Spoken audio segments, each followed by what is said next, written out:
If you love Paul Harvey stories and the rest of the story, subscribe now. Once upon a time, a boy named Harry hijacked a pastry truck.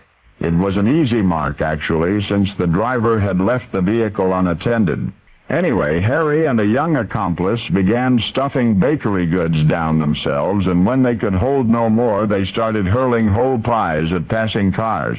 Now, if there's a remarkable feature of this escapade, it is that they probably would have gotten away with it, had not one of the automobiles they hit with a pie been a police car. And that's how Harry and company landed in jail. When the arresting officer called Harry's mother, you know what she said? She said, "Keep him there overnight. It'll do him good." And they kept him there overnight. Well, that was Harry's one and only childhood run-in with the law. After that, his family wondered, could that have been the beginning of the boy's profound obsession with becoming a lawyer? For this is the rest of the story. Harry had one dream: to become a famous trial attorney. Criminal law fascinated him most, and for hours he envisioned himself making dramatic courtroom appeals before judge and jury. And the only thing standing in his way, according to his school teachers, was that Harry was very lazy. Harry knew it, but he insisted that would all change once he got into law school. Motivation, that's what Harry needed.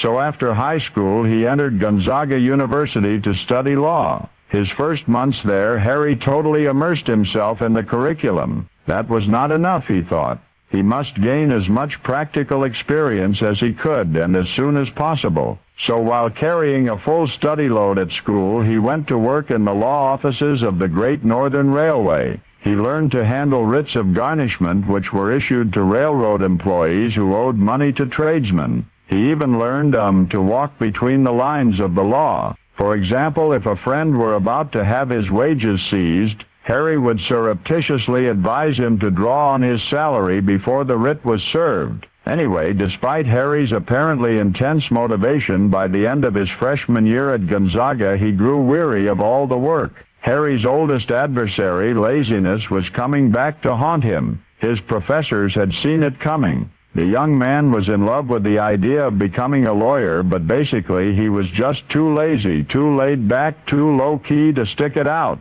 And Harry had to agree. No way could he sustain the effort required to pass his bar exams, so he quit school to embark on a much different profession, one in which the world would be delighted by the same laid-back style that had sabotaged his legal career. For Harry Lillis, the youngster who went to jail for throwing pies at a police car, it would not be Clarence Darrow. Eventually, daunted by potholes in his perseverance, he became the one and only laureate of Loki. Harry Lillis Crosby. Bing Crosby. Bing Crosby. And now you know the rest of the story.